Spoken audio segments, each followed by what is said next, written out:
영어에 이런 말이 있죠. No pain, no gain. 고통이 없으면 얻는 것도 없다. 우리가 이 세상을 살아가면서 맞닥뜨리게 되는 법칙입니다. 신앙의 여정에서도 이 법칙은 예외 없이 적용됩니다.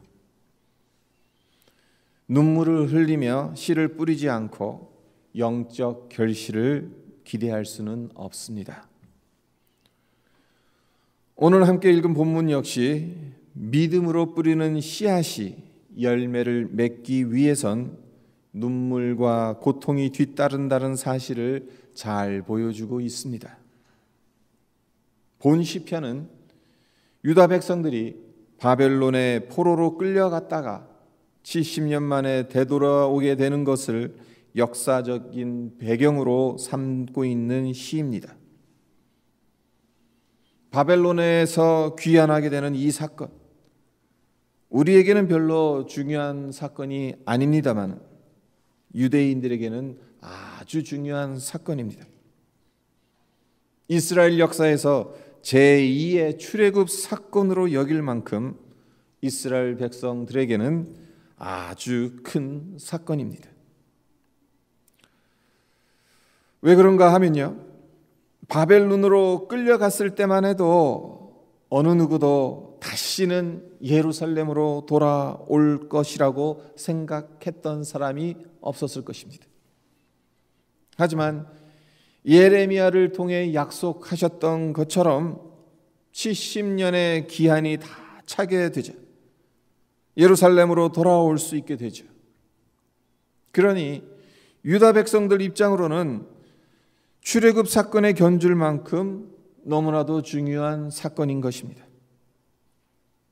그런데 이러한 귀환이 한 번에 이루어졌으면 얼마나 좋았겠습니까마는 3차에 걸쳐서, 그것도 100년에 걸쳐서 이 귀환이 이루어지게 되는 것입니다. 1차 귀환은 주전 538년경 유다 총독인 스룹바벨을 중심으로 약 5만 명 정도가 돌아오게 돼요. 그리고 70년 동안 무너진 상태로 방치되었던 성전을 재건하게 됩니다. 그리고 그 뒤 약 80년이 지난 주전 458년경에 모세 이후 율법에 가장 탁월했다라고 인정받는 에스라를 중심으로 1800년가량이 예루살렘으로 돌아오게 된 것이 2차 귀환입니다. 에스라는 이때 하나님의 율법을 가르쳐서 유다 백성들의 신앙을 재건하는 일을 감당하게 됩니다. 그리고 마지막 3차 귀환은 주전 445년경에 느헤미야를 중심으로 이루어지죠. 바벨론의 침략으로 무너졌던 예루살렘 성벽을 중수하는 일을 맡게 됩니다. 이처럼 유다 백성들이 고국 땅으로 돌아오기는 했지만 100년 가까이 세 차례 나누어서 귀환했기 때문에 특별히 첫 번째 귀환했던 사람들에게는 여러 가지 어려움들이 있었습니다. 생각해 보십시오. 5만 명의 사람으로 70년 동안 폐허로 방치되어 있던 예루살렘을 재건한다는 것이 어디 말처럼 쉽겠습니까? 턱없이 부족한 인적 자원과 물적 자원을 가지고 무너진 성전을 재건한다는 것이 얼마나 어려웠을지 짐작할 수 있지 않겠습니까? 이러한 상황에 처하게 된다면 가장 먼저 어떤 기도를 드리겠습니까? 우리 같으면 가장 먼저 문제와 어려움을 해결해 달라는 기도를 드릴 것입니다. 그런데 4절을 보십시오. 시편 기자가 무엇을 간구합니까? 밥을 구했습니까? 신변의 안전을 구했습니까? 아닙니다. 시편 기자가 구하는 것, 그것은 여호와여 우리의 포로를 남방 시대들 같이 돌려보내소서라고 간구하고 있습니다. 이 기도가 어떤 기도입니까? 아무리 힘들어도 이방 나라인 바벨론에서 포로로 있는 것보다는 조국의 땅에 있는 것이 나으니까 바벨론에 남아있는 동족들을 남방 시내와 같이 돌아오게 해달라는 기도입니다. 이런 점은 우리도 배웠으면 좋겠습니다. 내 문제가 해결되지 않은 상태고 어려움으로 인해 남을 도울 여유가 없다 하더라도 나를 위한 기도가 아니라 나보다 더 어려운 처지에 놓인 사람들, 정말 하나님의 구원이 필요한 자들을 위한 기도가 우리에게도 있었으면 하는 바람입니다. 그리고 또 우리가 생각해야 되는 것은 하나님의 일은 은혜로 해야죠. 마땅히 은혜로 감당해야 합니다. 억지로 해서는 안 됩니다. 하지만 이것이 언제나 맞는 말은 아니라는 것 또한 우리는 기억할 필요가 있습니다. 될 수 있으면 하나님의 일을 은혜로 감당해야 하겠지만 은혜가 임하지 않아도 감당해야 할 때가 있다는 겁니다. 은혜가 임할 때까지 하나님의 일을 미뤄둬서는 안 되는 때가 있다는 것입니다. 바벨론에 포로로 남아있는 동족들을 돌아오게 해달라는 시편 기자의 간절한 간구는 은혜와 축복이 넘치고 형통할 때 드렸던 간구가 아닙니다. 문제가 아직 해결되지 않은 상황에서 드렸던 기도입니다. 어찌 해야 될지 모르는 그러한 상황 속에서 드렸던 기도였어요. 이 점을 우리는 간과해서는 안 됩니다. 그렇다면 왜 하필 바벨론에 남아있는 동족들을 남방 시내와 같이 돌아오게 해달라는 간구를 했을까요? 여러 비유들이 있었을 텐데 왜 하필 남방 시내와 같이 바벨론에 남아있는 동족들을 돌아오게 해달라는 간구를 시편 기자가 했냐는 겁니다. 여기서 말하는 남방 시대는 그 유다 광야의 그 브엘세바 중심으로 한 네게브 광야에 있는 시내를 가리켜요. 근데 이스라엘에서 가장 황량한 지역이 남부의 브엘세바 중심으로 한 네게브 광야라고 합니다. 이 지역은 연중 강수량이 100에서 300mm밖에 되지 않기 때문에 강이 있어도 평상시에는 물이 흐르지 않는 건천으로 존재합니다. 그러다가 우기가 시작되어서 비가 많이 내리게 되면 순식간에 급류로 돌변하게 됩니다. 이것을 와디라고 부르는데요. 저는 이스라엘에는 가보지 않았지만 이스라엘 네게브 광야와 비슷한 애리조나 투싼에서 살아봤기 때문에 와디가 무엇인지 잘 압니다. 건기 때에는 물 한 방울 흐르지 않다가 우기가 시작돼서 장대비가 내리면 시뻘건 진흙물이 빠른 속도로 정말 무섭게 흘러내려갑니다. 그런데 사람들이 많이 사는 곳은 와디 주변을 관리하니까 큰 문제가 되지 않습니다. 하지만 인적이 드문 곳은 아무래도 관리를 소홀히 할 수밖에 없겠죠. 그로 인해 흙탕물이 도로 한가운데를 범람하는 경우가 많습니다. 이런 이유로 애리조나에는 다른 주에는 없는 독특한 도로 교통법이 있습니다. 그 법이 어떤 법이냐면 Stupid Motorist Law라는 법인데, 비가 와서 도로가 흙탕물로 범람하는데도 다른 길로 돌아가지 않고 무리하게 지나가다가 차가 빠지게 되고 생명의 위협을 받게 되는 상황에 놓이게 되면 일단은 소방관들, 경찰관들이 와서 자동차 견인해 주고 운전자를 구해 줍니다. 하지만 이제 안전한 상태에 있게 된 그 드라이버에게 스투피드하게 운전했다고 트래픽 티켓을 발부해요. 무엇을 말씀드리는 것이겠습니까? 우기 때 내리는 비, 그리고 그로 인해 생기는 급류의 위세가 매우 대단하다는 겁니다. 시편 기자가 남방 시내들 같이 바벨론에 남아있는 동족들을 구원해 달라고 간구하는 것은 이런 맥락에서 이해할 필요가 있습니다. 시편 기자가 부르짖는 것은 이런 것입니다. 지금 예루살렘은 건천과 같이 말라 있습니다. 사람들로 북적거리지 않습니다.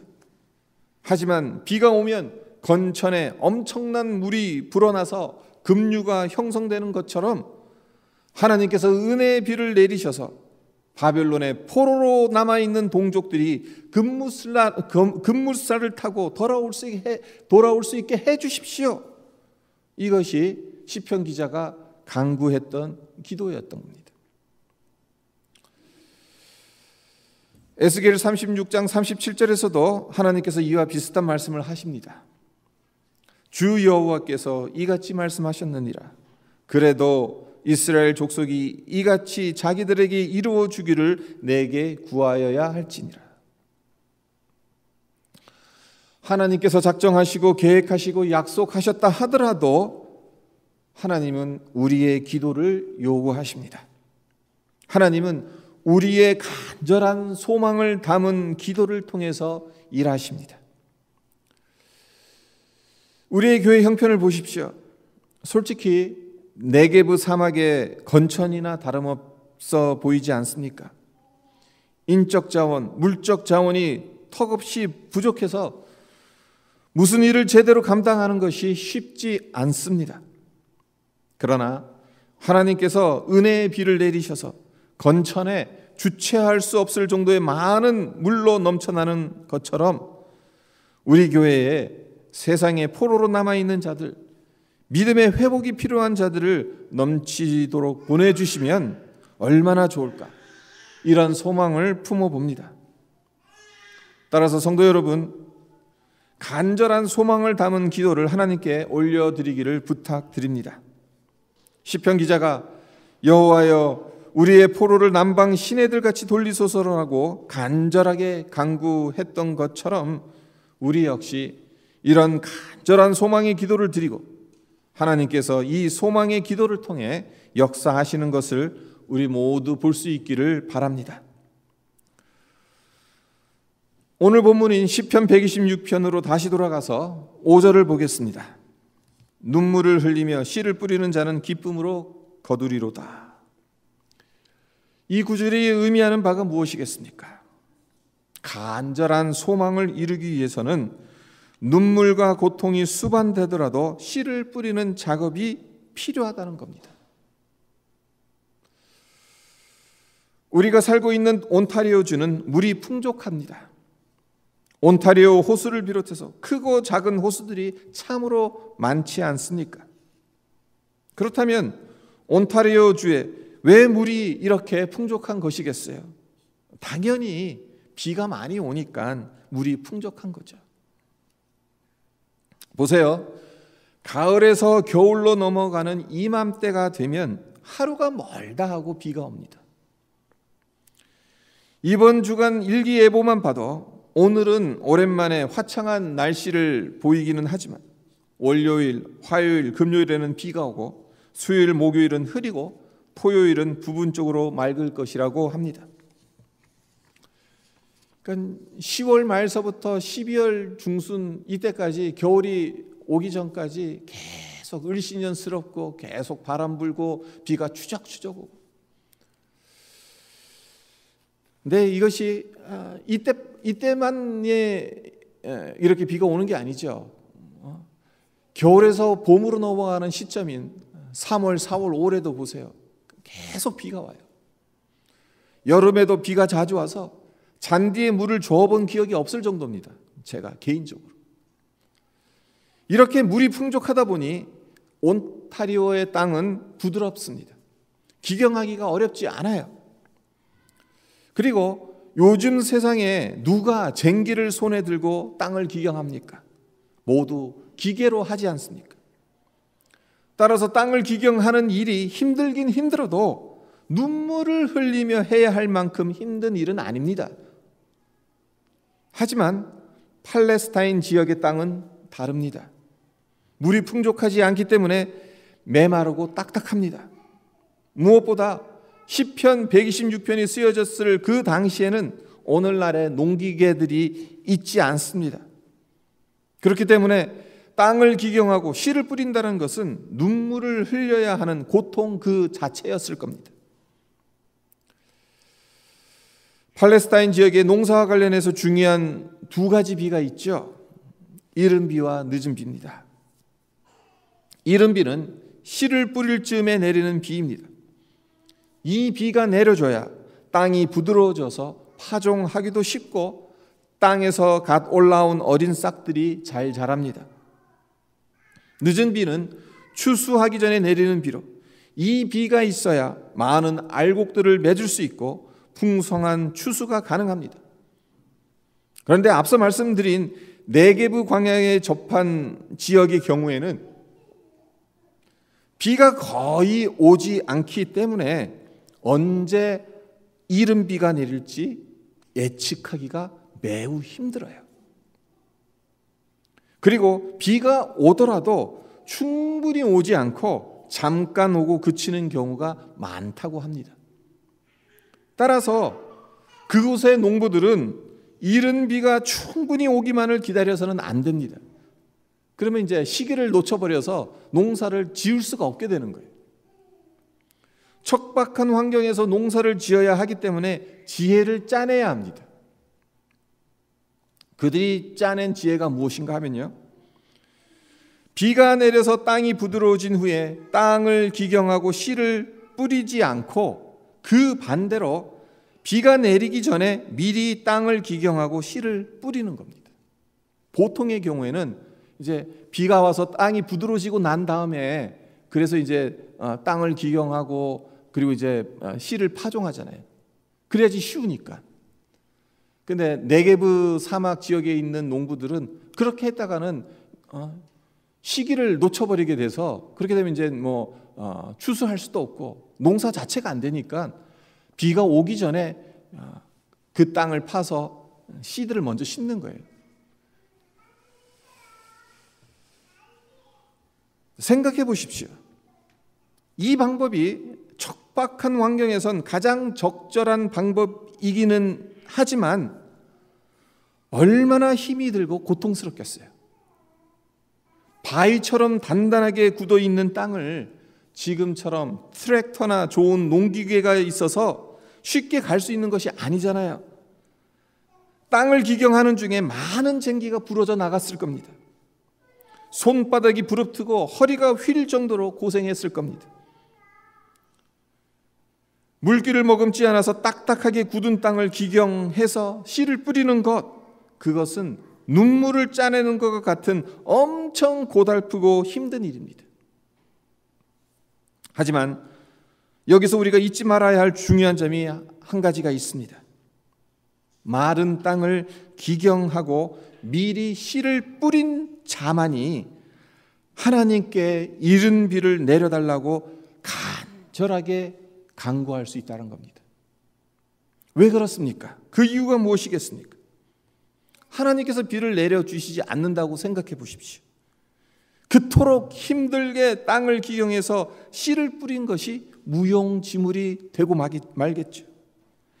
비가 안 오면 뿌린 씨가 싹을 틔우기도 전에 다 말라 죽게 될 터이니까 하나님께서 비를 내려주시기를 위해서 어느 누구보다도 간절하게 기도하지 않았겠습니까? 하나님, 저 할 수 있는 최선을 다해서 지금 다 했습니다. 이 바위같이 딱딱하게 굳은 이 땅을 파느라고 제 손바닥이 다 헐었습니다. 그래서 그곳 다 씨앗을 뿌려놨습니다. 하나님께서 그런데 비를 내려주시지 않는다면 이 씨앗들, 내가 그동안 했던 이 노력들 다 허사가 됩니다. 하나님, 그러니까 비를 내려주십시오. 간절하게 기도하지 않았겠어요? 그리고 이것도 한번 생각해 보십시오. 그토록 고대하던 비가 내리게 되면 비 오기 전에 미리 땅을 기경하고 씨를 뿌린 자가 더 기뻐하겠습니까? 그렇게 하지 않은 자가 더 기뻐하겠습니까? 당연히 비 오기 전에 미리 땅을 기경하고 씨를 뿌린 자가 하나님께서 내려주시는 은혜의 담비라고 생각하며 더 기뻐하고 감사하지 않았겠습니까? 또한 추수할 때도 눈물과 고통으로 얻은 결실이니 더 큰 기쁨으로 곡식을 거두었을 겁니다. 그래서 6절에서 이렇게 시편 기자가 노래합니다. 울며 씨를 뿌리러 나가는 자는 반드시 기쁨으로 그 곡식단을 가지고 돌아오리로다. 이른 비가 언제 내릴지 몰라서 딱딱하게 굳은 그 땅을 지금 허리가 휘어가며 손바닥이 다 헐어가며 그 땅을 파서 파종하고 그러한 아픔, 그러한 눈물을 흘리면서 그렇게 심었던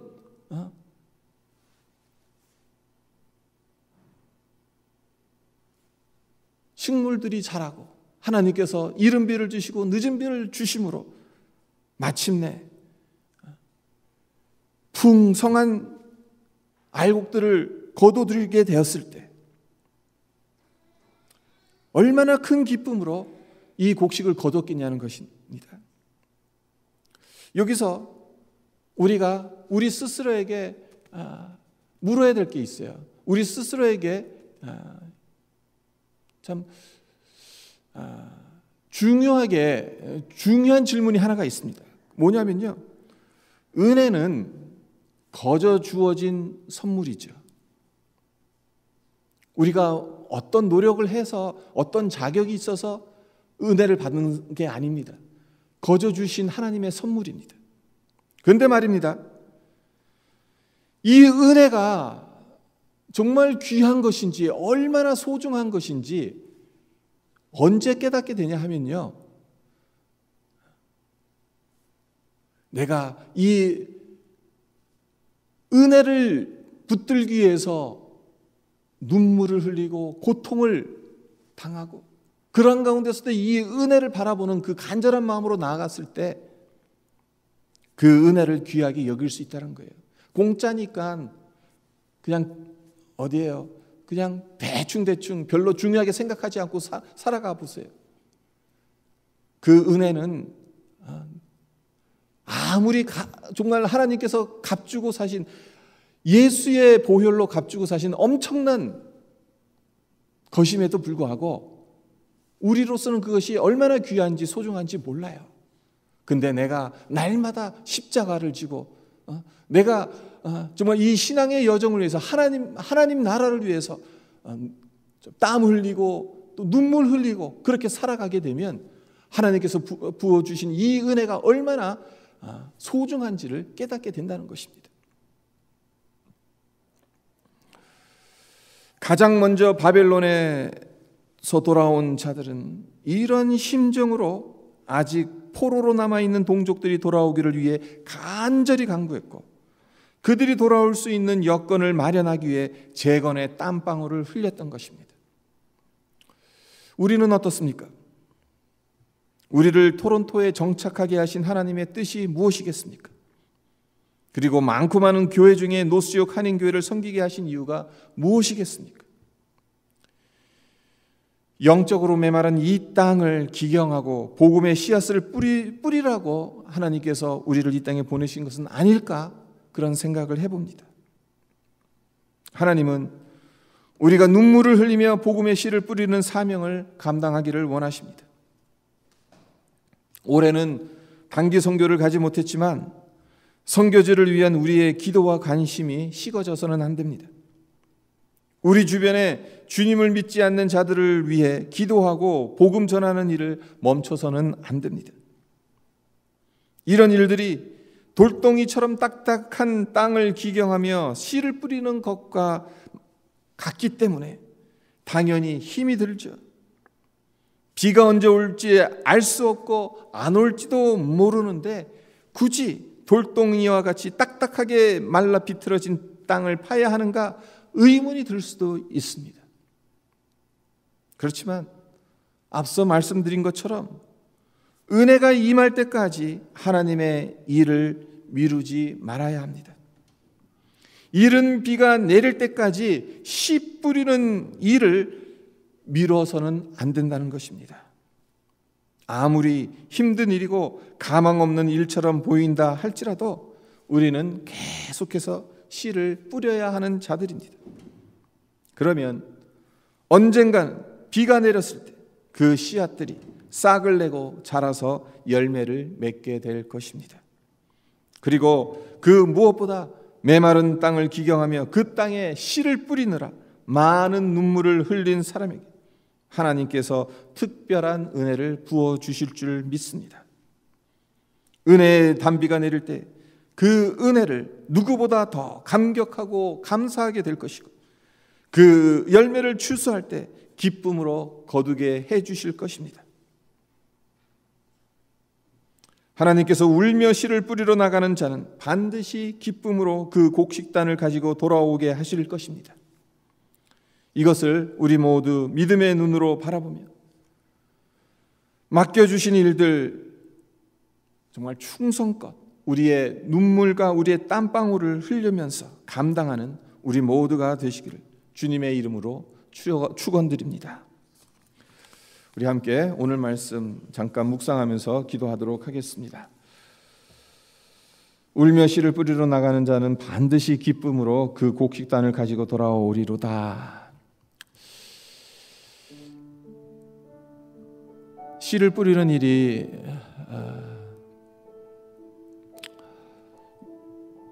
팔레스타인의 농부들에게는 결코 쉬운 일이 아니었습니다. 바위처럼 딱딱하게 굳어버린 그 땅을 파고 그 땅에 씨를 심는다는 것은 고통 그 자체였을 겁니다. 언제 비가 내릴지 모르기 때문에 그렇게 열심히 씨를 뿌렸다 할지라도 하나님 앞에 정말 간절하게 기도하지 않으면 안 되는 그러한 상황이었을 것입니다. 네, 이것이 우리가 살아가고 있는 이 세상과 비슷하지 않나 그런 생각을 해봅니다. 이 시대, 이 세상, 우리가 살고 있는 이곳 토론토, 시간이 지나면 지날수록, 세월이 지나면 지날수록 영적으로 점점 황무해져 갑니다. 점점 딱딱해져 갑니다. 메말라 갑니다. 황폐해져 갑니다. 그런데도 하나님께서 이 땅에 씨를 뿌리라고 하십니다. 그것이 우리가 이 땅에 보냄을 받은, 이 땅에 정착하게 하신 하나님의 부르심이라는 것을 우리가 기억하였으면 합니다. 하나님, 정말 울며 씨를 뿌리러 나가는 자, 하나님께서 반드시 기쁨으로 그 곡식단을 거둬들이게 하신다는 이 말씀 붙들고 하나님, 우리에게 맡겨주신 일들, 우리가 선교지를 위해서 기도하는 것이나 또 우리 주변의 사람들을 위해서 기도하고 그들에게 복음을 전하는 일이나 이러한 것들이 지금 당장은 딱딱한 땅을 파는 것처럼 고통스럽지만 아버지, 우리가 정말 믿음으로 감당할 수 있게 해주시고 하나님께서 기쁨으로 이 곡식단을 우리에게 허락하실 날이 있을 것임을 믿으면서 우리가 우리의 삶을, 우리의 믿음을 지켜나가게 해주십시오. 기도하는 시간이 되었으면 합니다. 기도드리겠습니다. 아버지 하나님, 감사합니다. 주님, 오늘 이 말씀 우리가 어떻게 받아들여야 할지 아버지, 우리 스스로에게 묻기를